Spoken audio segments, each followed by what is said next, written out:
recorded. Although you've given permission for this, right? You can change your mind or we can stop. The idea is a lot of people want. All good. And if you change your mind, we can delete it. I got it. Don't throw me out. Let me begin by welcoming everybody, introducing myself. My name is Ken Goodman. I direct our Institute for Bioethics and Health Policy, which as you've seen from the flyer and a bunch of other communications, is entering its 30th year at the University of Miami. Coincidentally, this is the 30th year of our dialogue series. I want to just, now to the extent that I can do shout outs, this is always a bad idea. But in the room already, just looking at ethics faculty, I see Dr. Zlotevka, I see Dr. Sternberg, I saw Dr. Champney earlier, and I'm sure I'm missing somebody. But the point is, we have an ethics faculty that is actually university-wide, and we have been trying our sorry best for 3 decades to make contributions to the intellectual life of our institution in terms of research, in terms of scholarship, in terms of education, and in terms of service. And so I want to thank you all for being here and to note that this is the first dialogue in our 30th year. It's a long, and so Alda, it means that you have a special spot of honor. And so I thank you for that. We are open to suggestions for future such dialogues. You will notice from the flyer, this is dialogue number 201. Namely, we've been doing this not just for 30 years, but as frequently as we can. For those of you who are participating, if you have ideas for future dialogues, please let us know. So Alda Jan is a lawyer. We've had scientists, physicians, other lawyers, philosophers, clergy, social scientists, journalists, and others participated in this series. We conceived of it as dialogues in research ethics, not lectures in research ethics, with the idea being that we, as much as possible, can have a roundtable discussion. Plenty of time for questions, plenty of time for learning in the way that adults tend to learn, namely not by listening to some boffin spout off for an hour, but by having an exchange among colleagues. So thank you again to our distinguished visitor for the first in our dialogue in our 30th anniversary. I'm kind of excited about it. I don't know if there's sentiment or strategy that we've persevered this long, but we have. So as you can see from the flyer, Alda is an attorney. She specializes in bioethics, health law, and human subjects research. It's a Venn diagram that you need 3 dimensions for, because there's going to be more than 3 simple circles. There's going to be several, and tracking that intersection is where all this work has occurred. She works now with in Washington with the U.S. Office of the National Coordinator for Health Information Technology and the National Institute of Standards and Technology.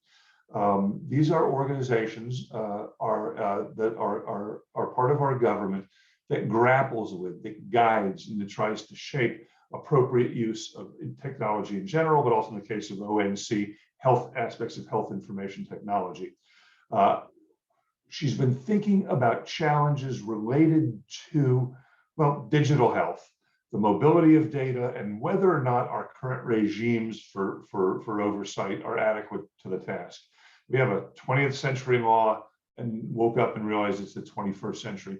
Although, just by way of context, before I shut up, the University of Miami has been, and maybe just for the sake of institutional memory, those of you who remember when Donna Shalala was president, she moved here from Secretary of Health and Human Services, and it was under her that the HIPAA, the Health Insurance Portability and Accountability Act provisions were crafted.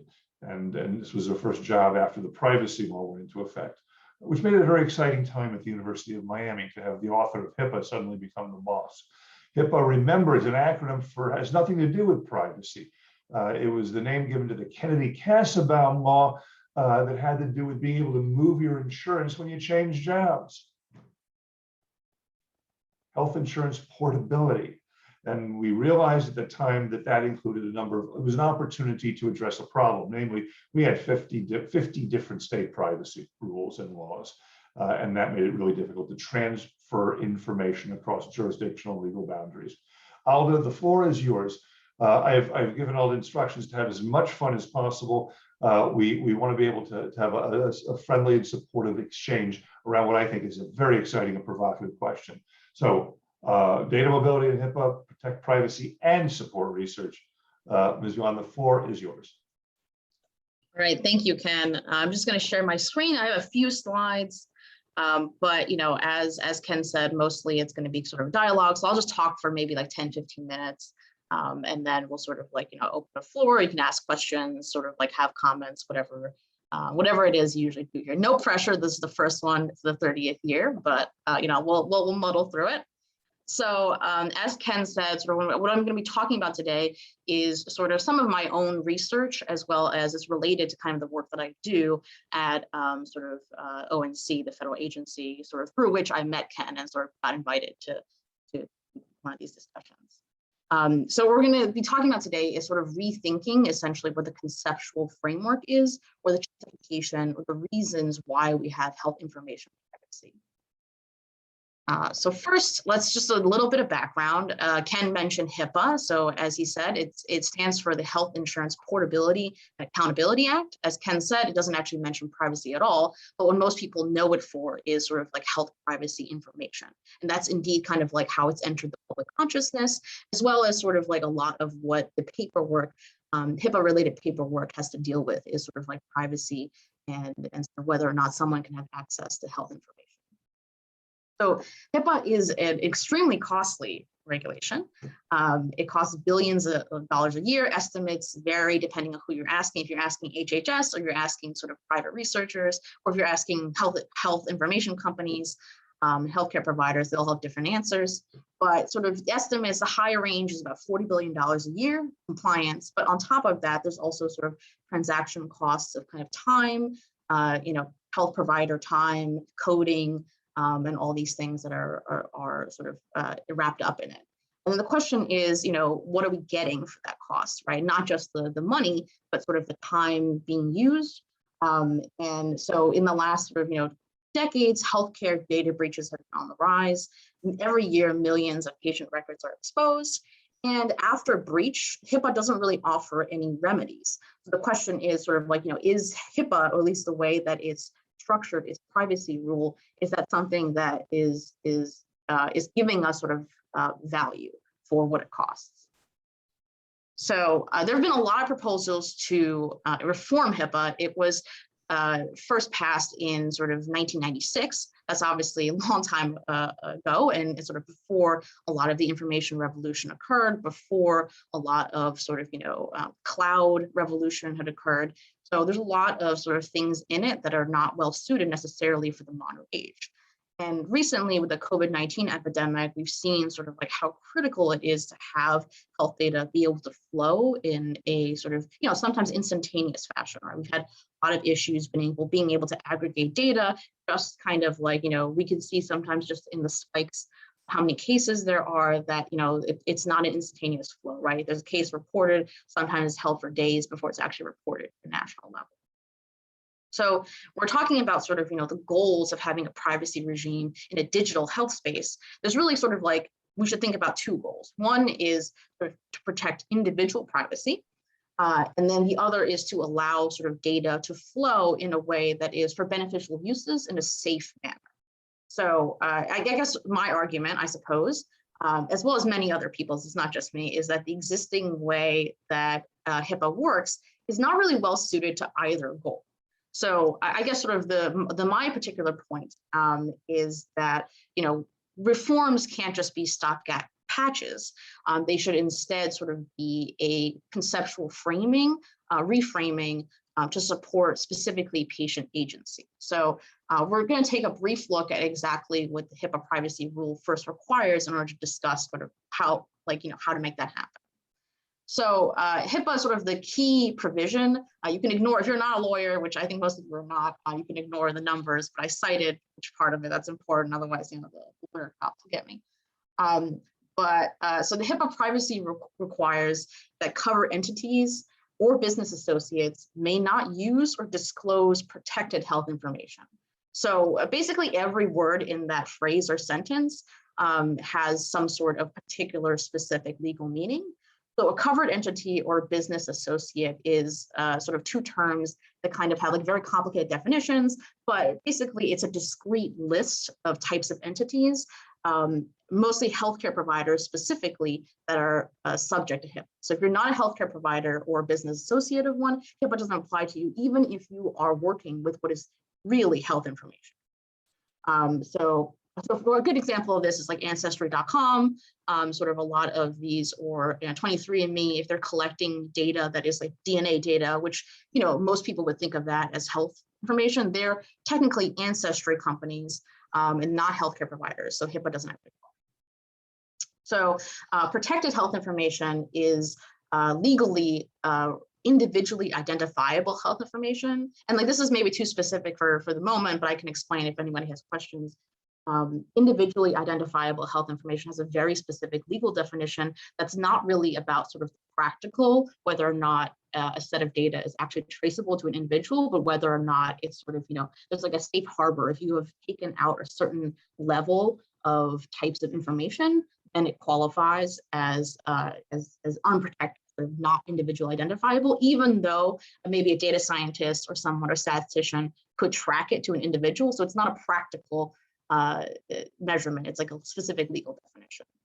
And so the last part is that sort of covered entity or business associate can disclose protected health information if authorized. And this authorization also has like very specific legal elements. One is explicit authorization by a patient, but there's also other specific incidences, such as emergencies, such as the COVID emergency, public health uses. So there's specific ways in which, even if information is protected health information, even if it's a covered entity, there's still ways in which that it can be shared other than sort of patient authorization. So with all these things, like this is probably really complicated, but the main point is that what HIPAA really provides isn't really a substantive and a holistic privacy of your health information. It's actually really just confidentiality, right? So it keeps your health data. So the data that you give that is held by your health provider is kept confidential unless authorized to be released to another party. That's kind of like a more realistic view of what HIPAA, the privacy rule, actually provides. So the key question, I think, in this is who has the agency, right? So HIPAA is very complicated, and theoretically, at least, it gives the patient control over who sees their data. But the question of who sees their data is very technical, very procedural. So I think in view of that, it's really not the patient that has the control. They may be able to authorize people to view their data, but they really don't have control over how that data is used. They don't really have a democratic, accessible way to express, what their view is on sort of like how data should move through the healthcare system. So, that's the argument, is that sort of HIPAA doesn't really support individual agency.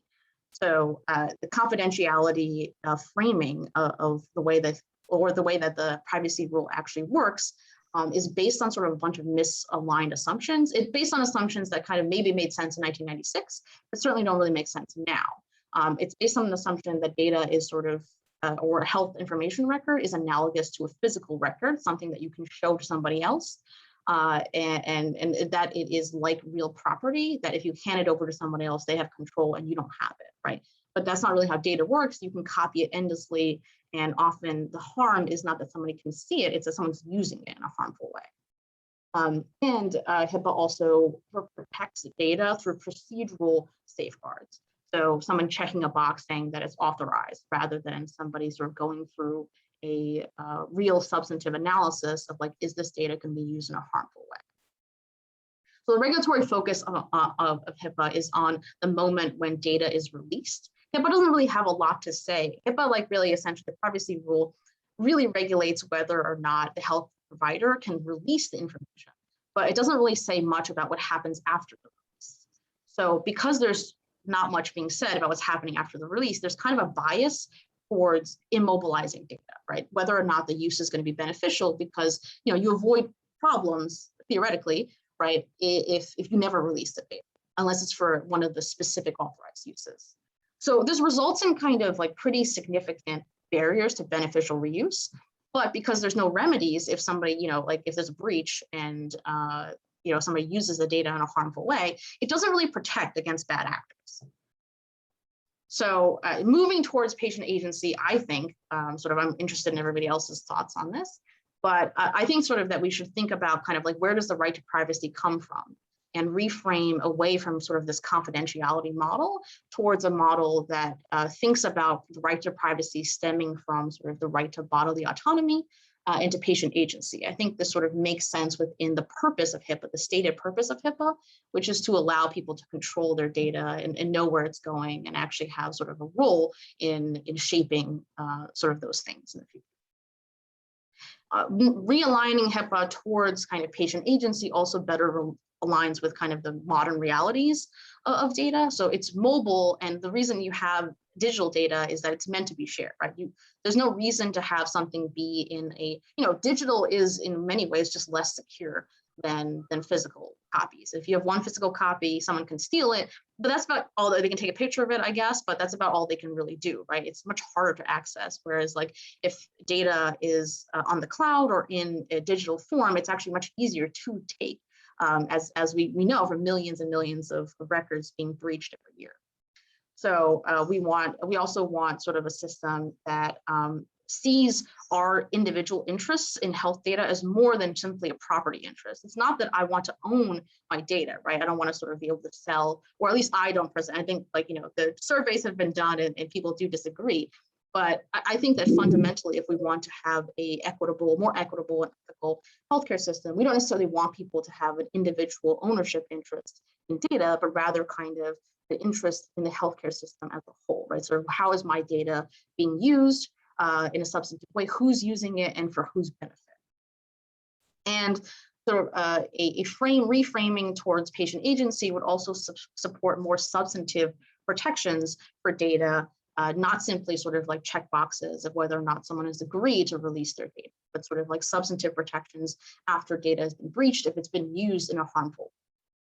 So I think that sort of, in my view, an autonomy framework provides just a more robust basis for ethical judgments about what is beneficial data reuse and what is not beneficial. Right now, it's more question is just has a patient who has not really necessarily been given a full, is definitely not a professional, not a privacy expert.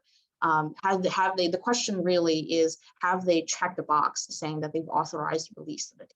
There's no sort of larger meta discussion about kind of what is the data release actually being used for? Is it to improve remedies? Is it for profit? Will it be fed back in a way that benefits the person who is essentially releasing their data or donating it?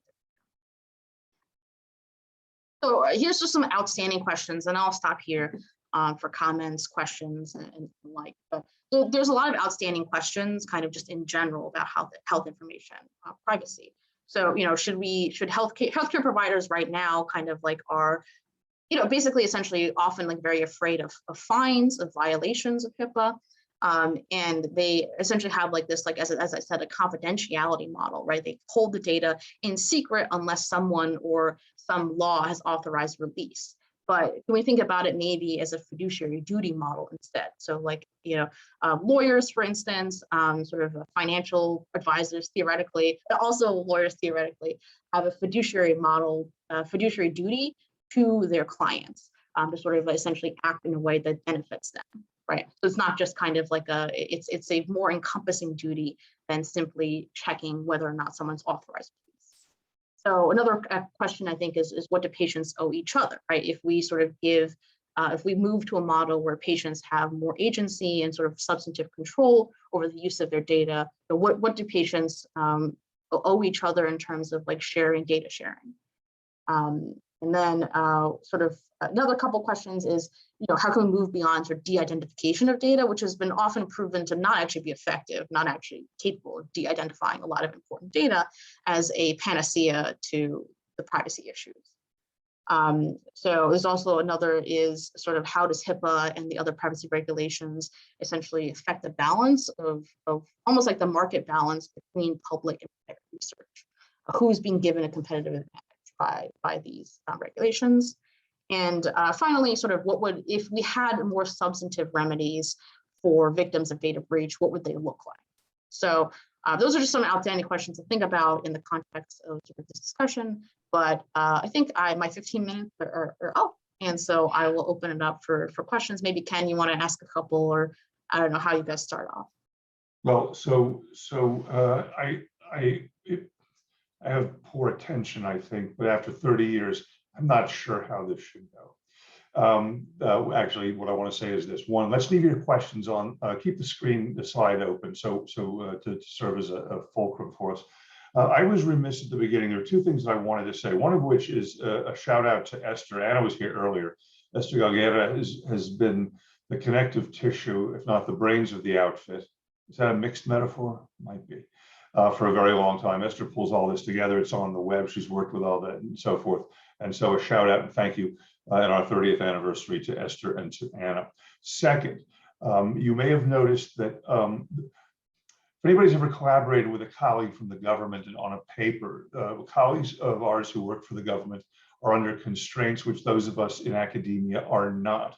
And I wanted to make sure to signal that while Aldo Yuan is being very gracious and sharing some time with us this afternoon, her views are her views and are not those of the government of the United States of America or any of its branches. I wanted to make sure that that was clear. This is how we get to collaborate with our, in town gown, as it were, activities. By the way, and not to put too light a point on it, you work for the government, which means thank you for your service. Okay, so I think that was provocative. I think that what you've done is pointed out that what we needed to have, well, 1994, 2004, 2014, 2024, we're going on our fourth decade here. And in fact, as former Secretary and President Shalala said, this is supposed to be amended as time went by. In fact, old timers here, if they're any that old, oh dear, I'm afraid I might be the only one. One year we tricked Shalala into giving a talk at the annual conference, our annual bioethics conference, which, by the way, next year will be also the 30th annual. We had a meeting at a hotel in Hollywood, and she gave a really nice talk on what she had in mind with HIPAA. And one of the key points was it's supposed to be revised. And what Alda's done is shared a number of thoughts that show that it's showing its age. Its joints are creaking. And that is actually of some consequence, because it might, if it's no longer fit for service, then what are we going to do? I have a number of other thoughts and questions, but I think that some of you are hoping devoutly that I will shut up. Are there, before we go on, and I ask some questions. Anybody here, any of the participants here, have any questions they'd like to raise? They're thinking about it. I do. There are, by the way, I see at least one other lawyer in the room. Hi, Tracy Cohen. Thanks for being here. There may be others, and I don't know if we have to. Is it okay to require that lawyers identify themselves as such? Let me while people are framing those questions, although let me go to your second one, which I think really matters. It's something close to what I've argued a lot. What do patients owe each other? I have benefited, as have you, as has everybody else, from the analysis of other people's information. And there was no consent process, there was no privacy breach, there was no violation of confidentiality. But somehow or other, we were able to use information to improve in the health of populations, especially, by the way, in the context of what we now call learning healthcare systems. Well, if we can't learn from the information, which HIPAA in some cases prevents, then we've shot ourselves in the foot, as it were. I mean, it's ultimately a fundamental moral question about whether we owe each other anything, and how, when it comes to my health information, I can discharge that duty. And therefore, your point about patient control may be the way to answer that. Say a little bit more about that, if you would. Yeah, definitely. So I think we've talked a little bit about this, sort of just you and I, but I think that sort of this is a very key question, because, you know, what laws and regulations do is they set the default rules for how, you know, they shape the way that sort of the structure functions. and sort of the default rules are very powerful, just like psychologically speaking. But also here because they have the force of law.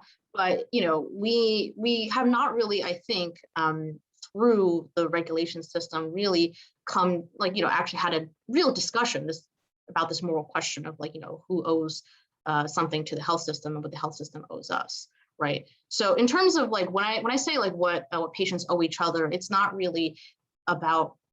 just about kind of what we owe other people, but what we necessarily sort of owe ourselves, right? Because in order for the health system to improve in a way that can improve remedies for ourselves, it needs data, right? So especially in sort of the modern era where we have kind of, it's not, well, other than like COVID, often it's not infectious diseases in sort of, developed first world, quote unquote, countries. There are things like it's heart disease, it's cancer, and these things they're not, it's not just the pathways in which these diseases function is not sort of a pathogen that results, that has a common understood singular pathway. Heart disease functions very differently in different people, cancer more so. So these things are all very, very data intensive, and for our system to learn, then it needs data, right? So in terms of patient control, it's more kind of a question of we should discuss. We shouldn't necessarily require individual patients to, again, be privacy experts, because I think sort of what HIPAA actually requires now, because you have to sort of make theoretically you're making a considered decision of whether or not it's beneficial or good to essentially release your data. But for most people, it's just, sometimes they feel coercion, even if it's not necessarily there, to share their data if the doctor asks them to. Some people just may not know really anything about it, and they just assume that's something that's expected of them in the healthcare system. These are things that are not kind of well documented. Many surveys have been done that people are willing to share data, but often the assumption that comes out of it is that there will be some sort of benefit to other individuals or to themselves from that data sharing. So we can take that understanding in those studies and then use those to have a more deeper understanding of what it means, of what people would do if they had sort of information, right? We don't need to sort of give them the specifics about sort of exactly how privacy law functions, or how the computer system is going to function, how data is going to be interoperable, but people can make moral judgments, ethical judgments, right? And the change that people want is that they want their data to be freely available, they want themselves to be safe from harm, but they want the benefit to basically accrue to kind of other people, society as a whole. So I think the property regime that we're trying to push us into is in the opposite direction, because then everyone is acting for their own interess, but we're acting against a background that is already very biased. So many people have health information, have low information, or are in situations where it's actually very easy for large corporations to essentially snap that data up for low amounts of money, and then they can use that. If it's a property regime, then they own the data and they can use it in ways that are maybe not necessarily what people actually want a sharing to be intended for. So anyway, that was kind of long-winded, but sort of just responding off of what you said about kind of the moral obligations. No, I think that's helpful. One of the questions that follows from that, I'm looking for either yellow Zoom hands or other hands beside me. One of the challenges that I reckon you face, I think that the government faces, certainly our institution faces it, is public understanding of how any of this works, right? There used to be a journal called Public Understanding of Science. Interesting journal, awful acronym, by the way.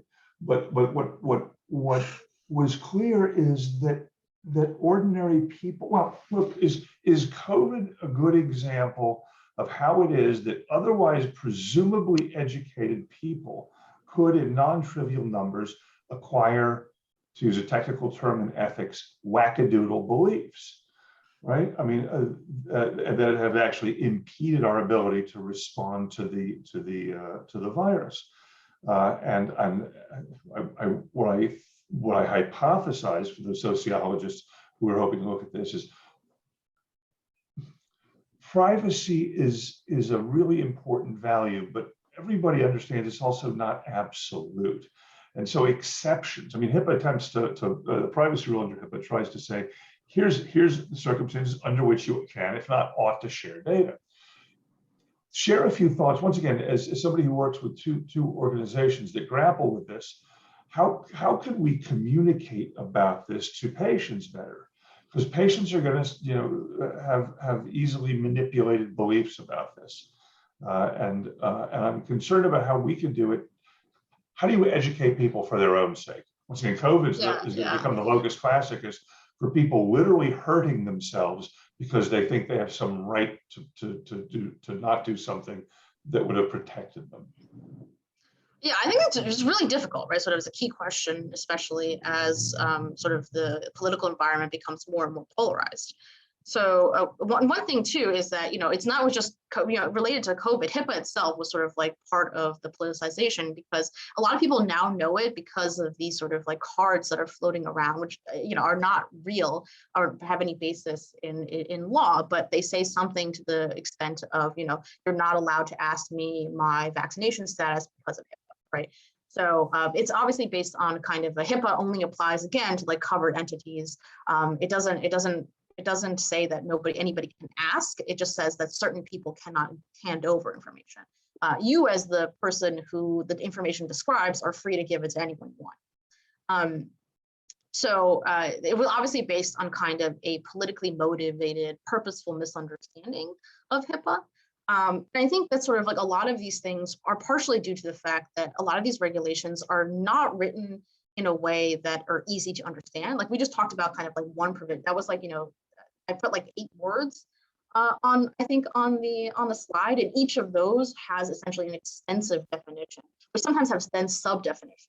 But regulations are obviously themselves written in a way that are not easy or like even manageable really for the lay person to understand, especially if sometimes like it's not just what the text of the regulation says. Sometimes judges have ruled things that affect how these regulations should be interpreted. So sometimes just even a plain language reading of what the regulation says is not sufficient. So I think that's just kind of like a, that's, you can, I think there's a meta discussion here about whether that's something that's necessary for the law to be like that, or whether the law could be more kind of, less technical and more sort of like plain language.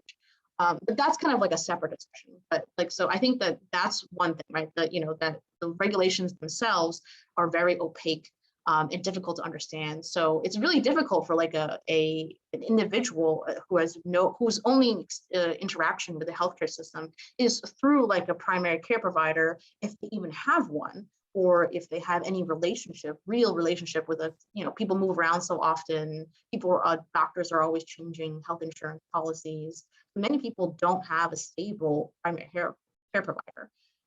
So, where do they turn to for healthcare information? It's really kind of just the internet. It's like Google, right? They just type it in, like, what does HIPAA do? And then they pull out, and because of, silos of information on Facebook. So like, I think like, again, like sort of, I think this is like a more fundamental issue about the politicization of healthcare and sort of, it being COVID and all these things being wrapped into a larger kind of cultural fight. But in terms of like science communication, I think that like a lot of what agencies and often sort of people tend to do is try to take what is very technical and then try to give people like particular rules to follow, right? So think about like, the COVID rules that came out, you have to stay 6 feet away from another person. And that became sort of like, and because you convert those into very rigid rules, they then become kind of like a game almost, right? So like, you have a lot of places that were indoors with no ventilation and people were sitting 6 feet away from each other. And like, we know that is like not, like that's obviously like bad. Whereas like, people are outdoors and they're still sitting 6 feet away from each other. These are sort of like, these are obviously, from a public health perspective, like a scientific and like just, obviously like on a common sense perspective, these are different situations.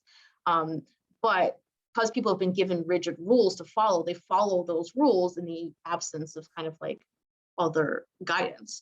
So, and there's been, I think, a lot of discussion about whether or not people should have instead given more like principles, right? So people should have, because it's an airborne, you can help people communicate and understand it's an airborne disease. If you're indoors and ventilation is poor, then infection rates go up. If you're outdoors, there's wind. then it's not necessarily about rigid rules, like people measuring like 6 feet between each other, but about like, thinking through like this is a enclosed environment. There's really not any windows in this gym, and therefore it's actually a dangerous space, right? So giving people principles rather than rigid rules might be one way in which to sort of like correct for some of the like misunderstandings. When you add like the political kind of like polarization element in, it's a lot obviously much more difficult, but that could be one step. As if it were not difficult enough, we do have going through a bit of a weird rough spot in our country, that what used to be the sort of thing that one did just because one's a good neighbor now is somehow like get vaccinated, is now, or wear a mask, has now become a cudgel for people who want to suggest that they have liberty interests that entail imperiling others. But that aside, our research mission, the University of Miami's research mission, out of every academic medical center, is broad and diverse and requires the use of a whole lot of information and data to at least tacitly make that distinction. And one of the things that we've relied on, and this goes to the regulatory system, is that if it says here's my data collection method, I assume you guys have something better. Here's my 3x5 card. I don't know if these are used much anymore for data management, but if it says Ken Goodman, left kidney disease, then there's a difference between that and a card that simply said left kidney disease +1. In other words, depending on what we want to do, that would be epidemiology. What's the incidence and prevalence of left kidney disease? You don't need to know that Ken Goodman at 123 Elm Street has left kidney disease, right? And so what we've done there is sort of de-identify it by striking my name off it and still being able to do science around it. So I want you to talk just a little bit more about your third question there, because we've regarded de-identification. And in fact, if you can just briefly remind people what de-identification is, how it differs from anonymization, if you're comfortable doing that. Sure, yeah. So specifically in the context of HIPAA, de-identification has a couple of sort of specific legal meanings. One is that that you can enter what HIPAA calls a safe harbor. So there's like basically 16 individual personally identifiers. So like these include things like birthday, name, and zip code. If you remove those from the record, then it's considered de-identified by HIPAA. So you enter the safe harbor. It doesn't really matter like what else is in the data set, as long as those 16 identifiers are removed, it's de-identified. The other way is sort of basically a statistical measure. So it's like you pass certain statistical tests for whether or not it's de-identified. So then it becomes a data that's de-identified and then can be passed freely. HIPAA essentially then has no, the privacy rule then has like no, remember it only applies to protected health information. And once it's been de-identified, it's no longer quote unquote protected. So that means that, and healthcare providers commonly do then sort of pass the information along to other folks, and sort of it gets, those data sets do get moved around.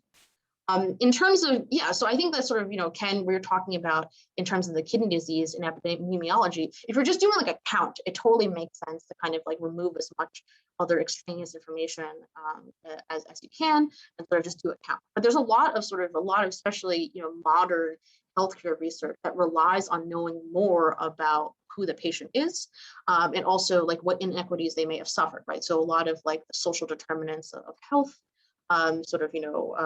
a race-based data, place-based data, we know a lot of like healthcare. We know sort of healthcare outcomes, the vast majority, honestly, of healthcare outcomes come not sort of once you've entered the hospital, but from before. So, from your environment, from air quality, water quality, from sort of, stress, right? Economic stress.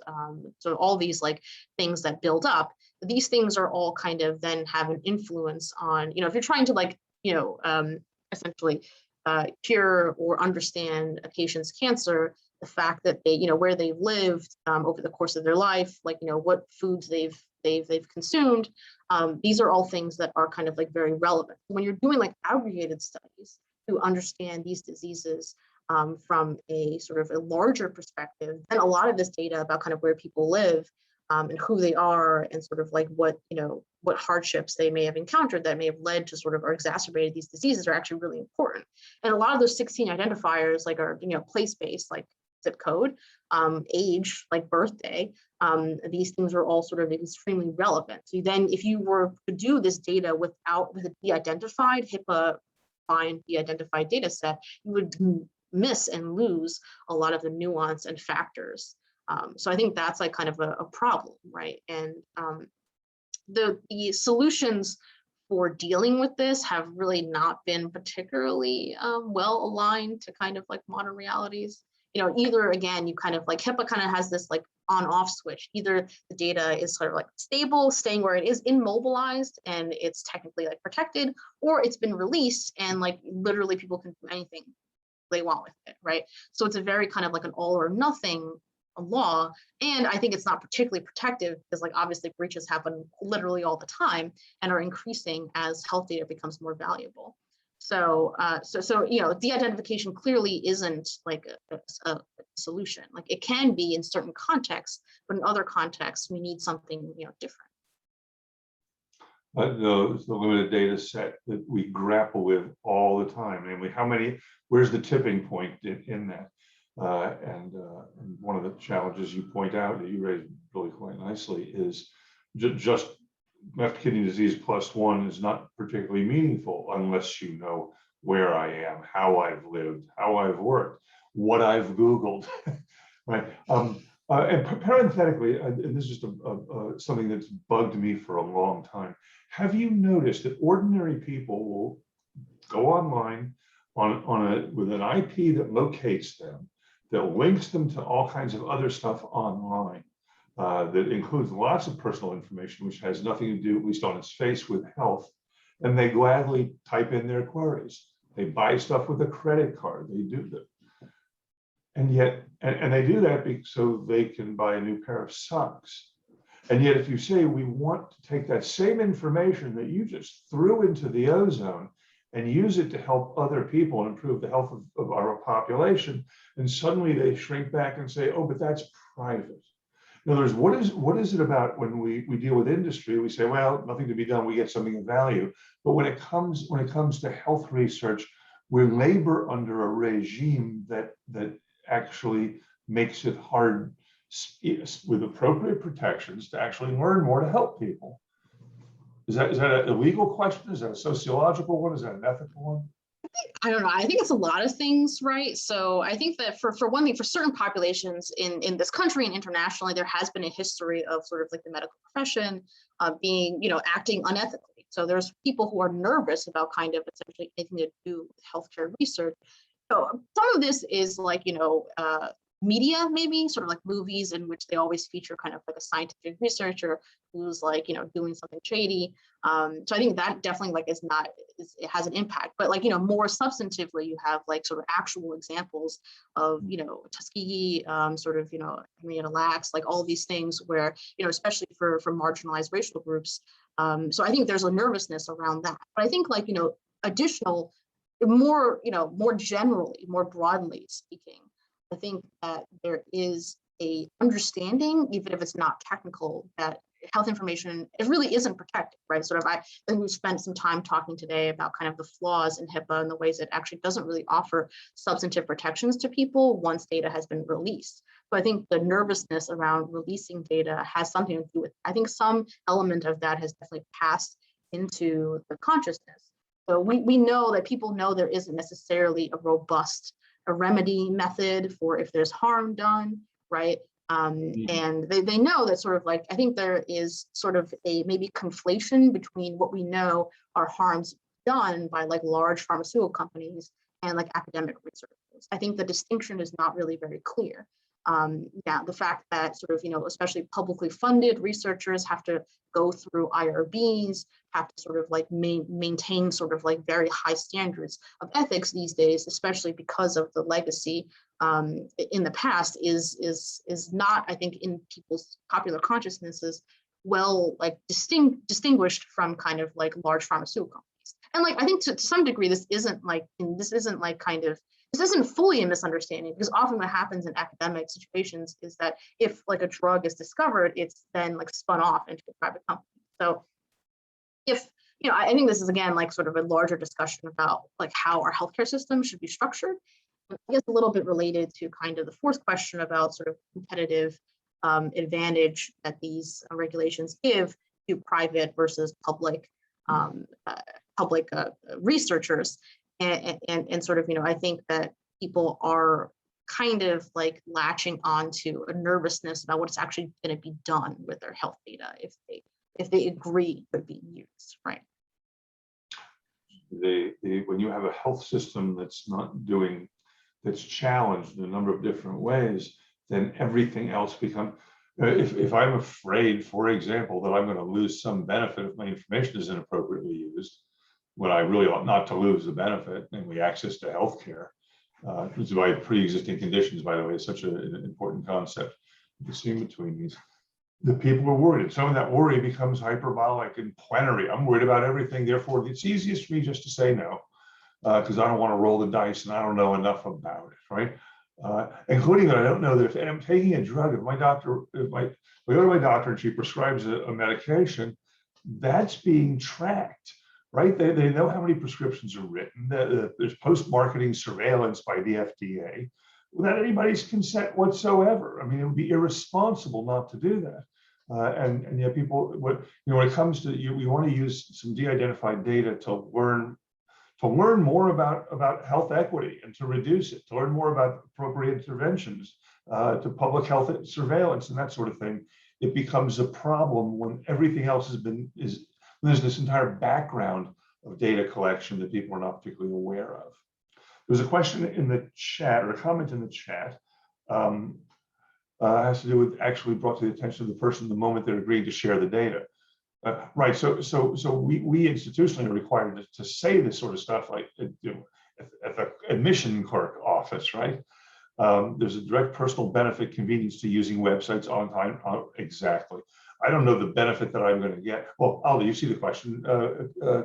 Comment on that, because I think it's a really important question that shapes some of the challenges we face.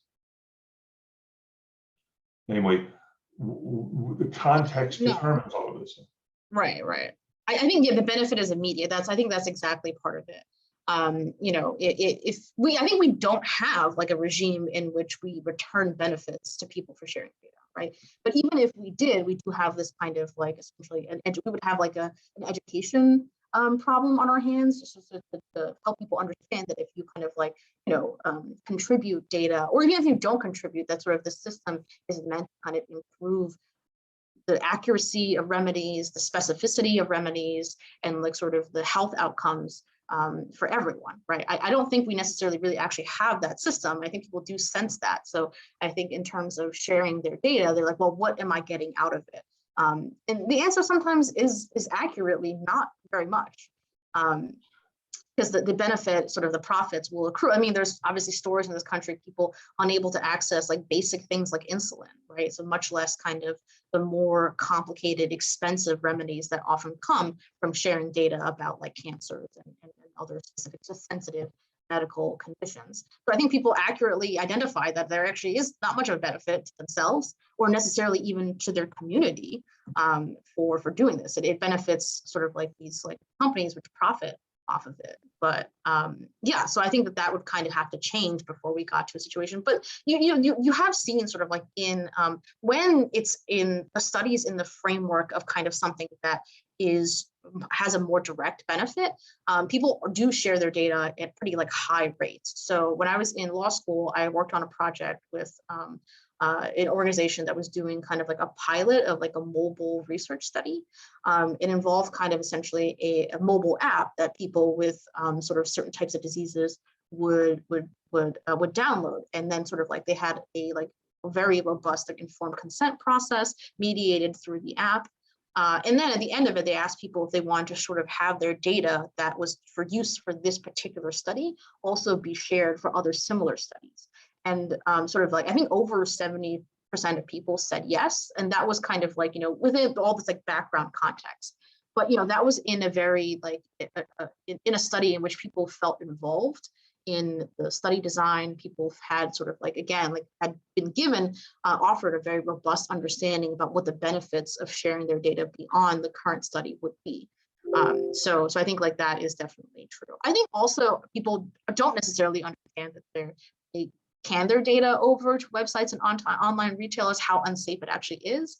I think there's been sort of like this, like, because of like, what we know about people kind of just kind of have this like aversion almost. They like, everybody knows their data is being like spied on, but I think the actual kind of, and that results in both kind of like a sort of like a fearful apathy to thinking through what the consequences of that are. So it's like people are, well, I need to like kind of actually live my life, and I need to eat, so like, I'm going to give Grubhub my credit card information. I don't really have time to sit here and think about like, is Grubhub a good guardian of my financial information because I'm just hungry. So, and whereas with health data, you have the option of not handing it over, and you're like, well, might as well not, As you might know, UM has a large, thriving, and robust cancer center.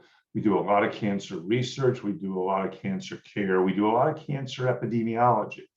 And one of the things that people have identified has suggested, and I'm curious about how your views about HIPAA 0.2, what it should look like, or V2 or VN, whatever it is now, is the idea that the regulatory scheme that evolved around clinical data on the one hand, research data, as for example, in a randomized trial, and 3, public health and epidemiologic data are all over the place.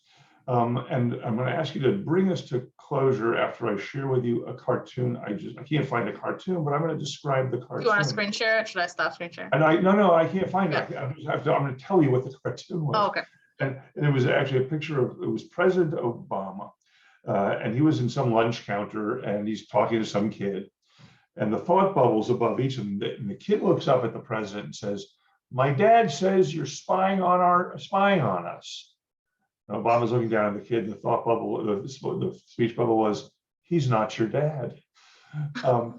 What we know, how we use it, are really large, great questions. For an academic medical center, most of our colleagues, I think, are seriously interested in improving the health of populations and supporting the growth of knowledge. But the tools we have we make our own, and the ones we borrow. And in a regulatory structure, we want to do the right thing and follow the rules.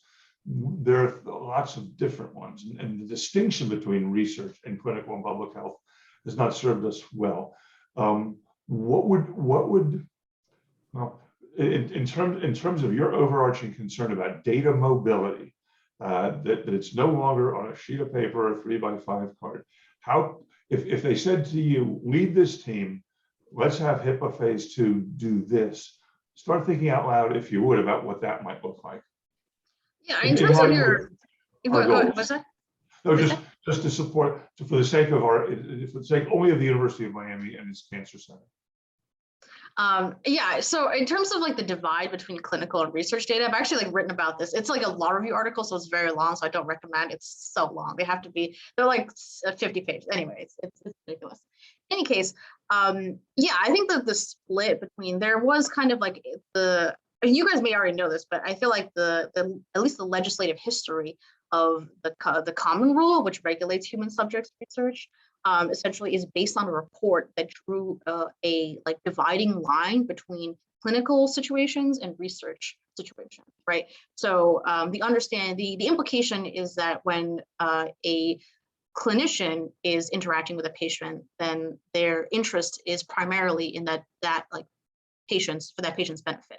Whereas when a researcher is interacting with a patient, their primary value or their primary kind of like concern is like the results, like legitimate results. So then that's what sort of like, at least like in the Common Rule, is like the conceptual basis for having kind of an elevated types of protections for research patients. But the problem is that sort of like, in the modern, as we know, like in the modern context, often someone is both, this prevents a lot of kind of like small scale experiments, for instance, like, the most small scale is sort of just an N of 1 study. So if a patient and a doctor, in a clinical setting wanted to do like a study of what like like a medication works the best for them. If they wanted to kind of like think about it as a rigorous study, they would actually have to go through research procedures. Whereas like if a doctor just did what she like sort of like, would do is like give them a heart medication and then, a month later, if it's not working, give them a different heart medication. That's not research, but it's actually the same action, right? And like having a research context, a more rigorous would actually be more beneficial, because then you can actually publish it, or you can sort of like contribute that data back to the system. So I think like that's a clear instance where sort of this like sharp divide no longer really makes sense. So I think you need sort of like, I think a lot of these regulations are very rigid.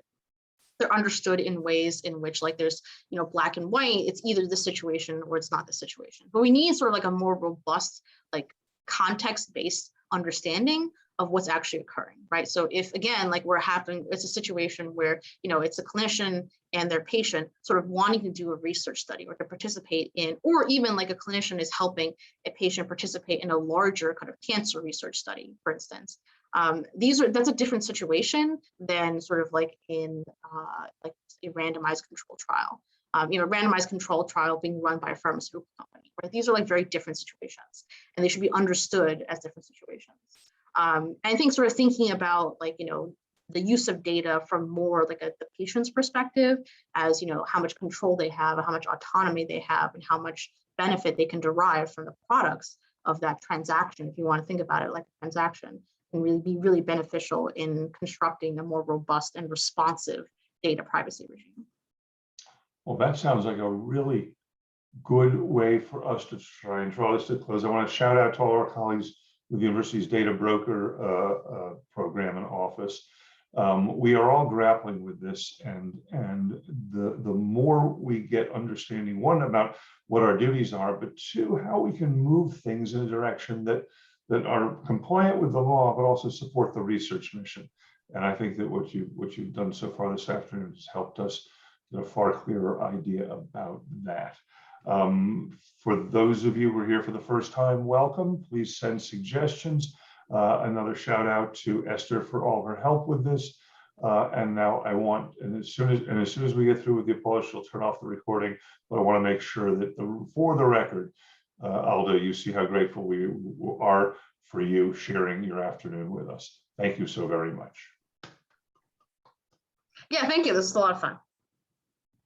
To be continued. Thank you all very much, and you know where to reach me. Otherwise, we are adjourned. Thank you very much. I'll talk to you later.